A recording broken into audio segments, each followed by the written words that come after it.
राजगढ़ लोकसभा क्षेत्र के प्रत्याशी की अटकलों पर अब विराम लग गया है।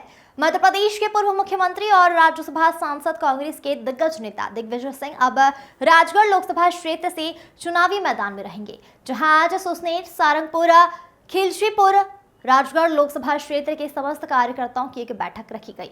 पूर्व मुख्यमंत्री दिग्विजय सिंह ने छापीहेड़ा में ली। पूर्व मुख्यमंत्री दिग्विजय सिंह ने मंच से कार्यकर्ताओं को संबोधित किया और कहा कि यह चुनाव में नहीं आप लड़ रहे हैं, आप सब होली के बाद एक एक झंडा अपने घर पर जरूर लगाएं। यह चुनाव आप सबको मिलकर लड़ना है, यह आप सबको अपने खर्चे पर चुनाव लड़ना है। मैं तो 77 साल का हो गया हूं, अब सब युवा मिलकर चुनाव लड़ेंगे। दिग्विजय सिंह ने संबोधित करते हुए केंद्र की भाजपा सरकार पर जमकर हमला बोला और साथ ही केजरीवाल की गिरफ्तारी को लेकर भी मोदी सरकार पर जमकर हमला बोला। पूर्व मुख्यमंत्री दिग्विजय सिंह ने कहा कि भगवान राम के हम भी भक्त हैं, भगवान राम को हम भी मानते हैं। बीजेपी तो सिर्फ भगवान राम के नाम पर राजनीति कर रही है। भगवान राम के मंदिर में हमने और हमारे परिवार के लोगों ने, हमारे कार्यकर्ताओं ने चंदा दिया है, लेकिन भगवान राम के नाम को राजनीति में इस्तेमाल करना भारतीय जनता पार्टी का काम है। वहीं बजरंग दल और भारतीय जनता पार्टी पर भी पूर्व सीएम दिग्विजय सिंह ने कई आरोप लगाए हैं और साथ ही कई भाजपा छोड़ कांग्रेस में शामिल हुए लोगों को सदस्यता भी दिलाई है। Channel head Salman Ali. कम से कम 14 लोग बजरंग दल के और भाजपा के लोग पाकिस्तान के ISI एजेंसी के लिए जासूसी करने पकड़े गए। उनके खिलाफ देशद्रोह का कानून उसको लागू नहीं किया, उनको वो धारा नहीं लगाई गई। इसी प्रकार अब सारी बातें निकलकर सामने आ रही है।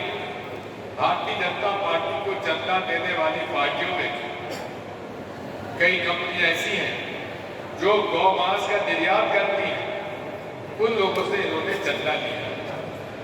अभी मैं आपसे पूछना चाहता हूं, हमारा राजगढ़ जिला गौवंश के लिए मशहूर है और यहाँ पे गौ सेवा आयोग के रूप में अपने प्रभुदयाल चौधरी जी भूतपूर्व विधायक जी को अध्यक्ष बनाया और गौ सेवा आयोग के माध्यम से हमने गौशालाएं खोली थी।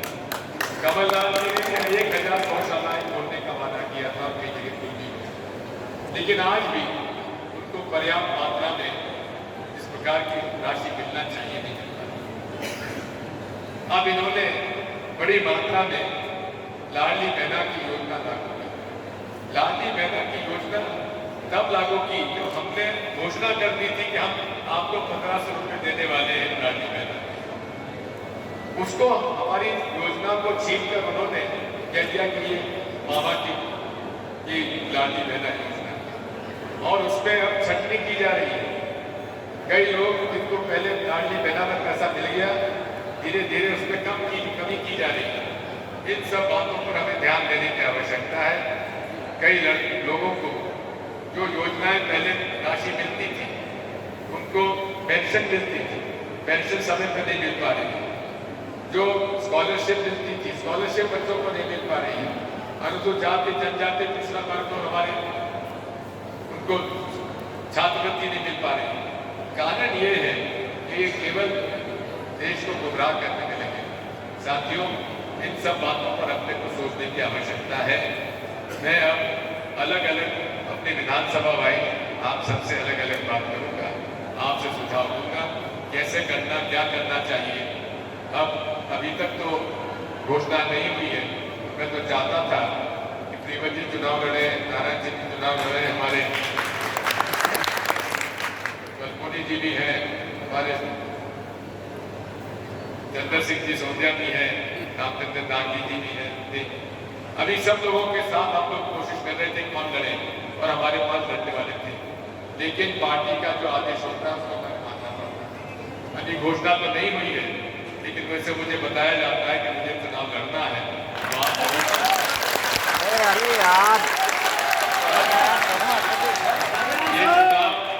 ये चुनाव दिग्विजय सिंह के बस का नहीं है। नमस्कार, इस वक्त हमारी मौजूदगी छापेड़ा में है और लगातार जिस तरह की अटकलें लगाई जा रही थी कि कांग्रेस का राजगढ़ जिले से लोकसभा का प्रत्याशी होगा कौन, तो अटकलों पर विराम लग चुका है। मध्य प्रदेश के पूर्व मुख्यमंत्री, राज्यसभा के सांसद दिग्विजय सिंह और राजगढ़ लोकसभा से कांग्रेस के उम्मीदवार होंगे। ये तस्वीर साफ होने के बाद अब दिग्विजय सिंह एक्शन मोड में है। 2 दिवसीय राजगढ़ दौरे पर है। आज छापेड़ा में हमारे पीछे कांग्रेस कार्यकर्ताओं को संबोधित कर रहे हैं और कांग्रेस के कार्यकर्ताओं में जोश भर रहे हैं। आगामी लोकसभा चुनाव में पार्टी को कैसे जीत दिलाई जाए, दिग्विजय सिंह कैसे जीतेंगे, सारी तमाम रणनीतियों पर आज कांग्रेस के कार्यकर्ताओं से दिग्विजय सिंह बात कर रहे हैं। साथ ही साथ आज छापेड़ा में कार्यकर्ताओं से मिलने के बाद सीधे दिग्विजय सिंह ब्यावरा पहुंचेंगे, जहां कार्यकर्ताओं से मुलाकात करेंगे। ब्यावरा में नाइट होगा। ब्यावरा में सुबह फिर कार्यकर्ताओं से नरसिंहगढ़ विधानसभा, पचोर, अन्य आसपास की विधानसभा के कार्यकर्ताओं से मुलाकात करेंगे।